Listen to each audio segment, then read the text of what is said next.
मी करून दाखवणार नाही, पहिलं केलंय, आता ते आपल्याला इथं करायचंय. म्हणून ग्रामपंचायतीचं डोक्यातनं काढा,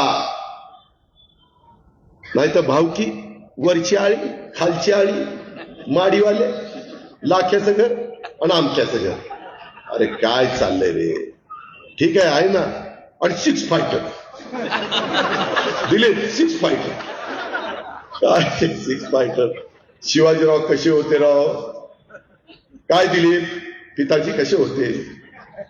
हे बरोबर नाही, हे परवडणार नाही. मी आज सांगतो माळेगावकरांना, आता इथं बसणारे, जर उद्याच्याला कोणी चुकला तो माझा जवळचा असला तरी मी पोलिसांना सांगेन त्याचा उचला, अजिबात लाड करणार नाही.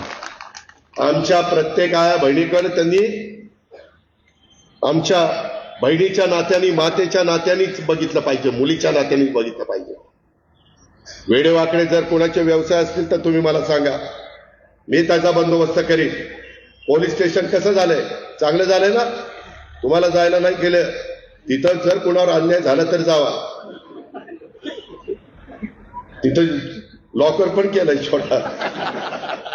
मित्रांनो, गमतीचा भाग जाऊ द्या, हे करावं लागतं, ही समाजाची गरज आहे.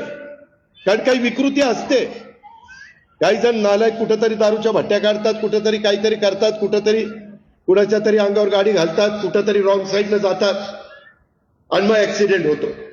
मग ऍक्सिडेंट झाला की पुन्हा आमचा उद्धार सुरूच होतो. आता मी देवेंद्रजी एकनाथराव म्हणणार आहे ऍक्सिडेंट व्हा, आम्ही रस्ते चांगले करतो, तुम्हाला सुविधा व्हाव्यात म्हणून. आम्ही रस्ते केल्यावर तुम्ही गाड्या हेच जोरात पळवता.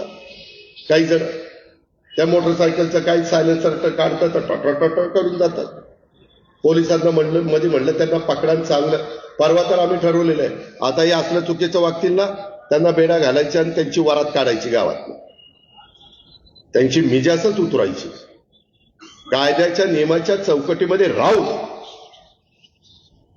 रात्री अपरात्री देखील माझ्या कुठल्याही घरातल्या आई बहिणीला फिरताना सुरक्षित वाटलं पाहिजे.